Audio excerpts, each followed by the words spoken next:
So basically, we started Comfort Research when we were in college, and this year we're going to ship over 3 million pieces.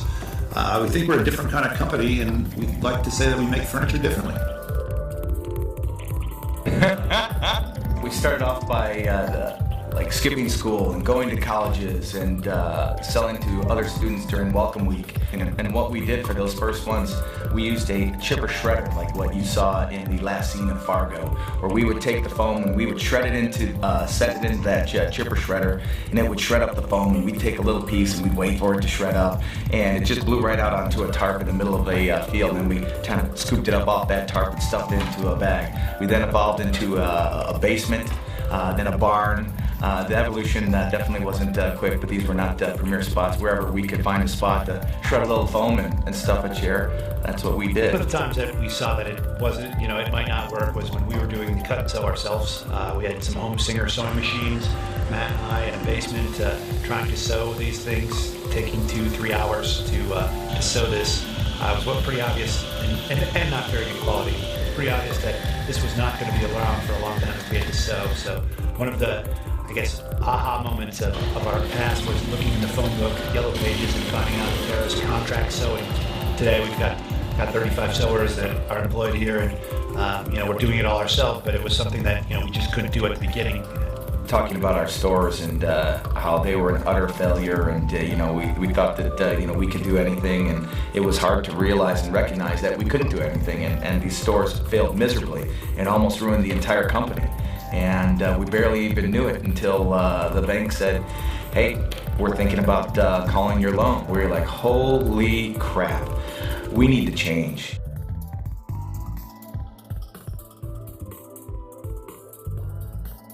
If we apply those 3 things, find a better way, expect the best, and do the right thing, no one ever has to ask a question, well, should I do this for a customer? Everybody knows what the right thing is at the end of the day. We're doing this because we love what we do. We get excited about innovation. We're building something that is different than anything else that has been built before.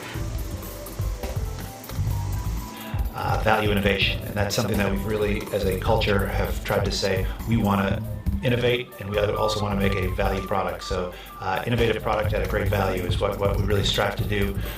We travel the world looking for inspiration on things. It might be, hey, this is a great design on a $5,000 chair. How can we get it to a $49 price point? And that's something that we really strive for. People say, oh, you guys make bean bags, and we don't really make bean bags. We happen to make great chairs that happen to be filled with beans. It happens to be an inexpensive way to fill a chair. We now know how we can make shapes while still having the bean fill or the foo fill or the polyester fill that we use. We've got 60 pulls on the inside of one of our chairs that really gives it the look that's right where we wanted it. It really looks like a high-end chair, even though it's got a $49 price point. I love our foo chairs. They're comfortable, they're big. I'd probably go with a king. I rarely make it through movies because I end up falling asleep in them. It's one of those, it's just great product.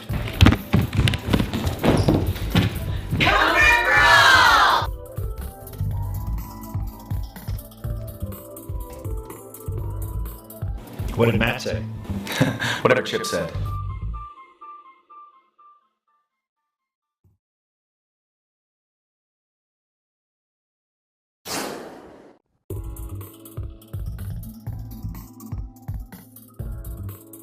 So basically, we started Comfort Research when we were in college, and this year we're going to ship over 3 million pieces.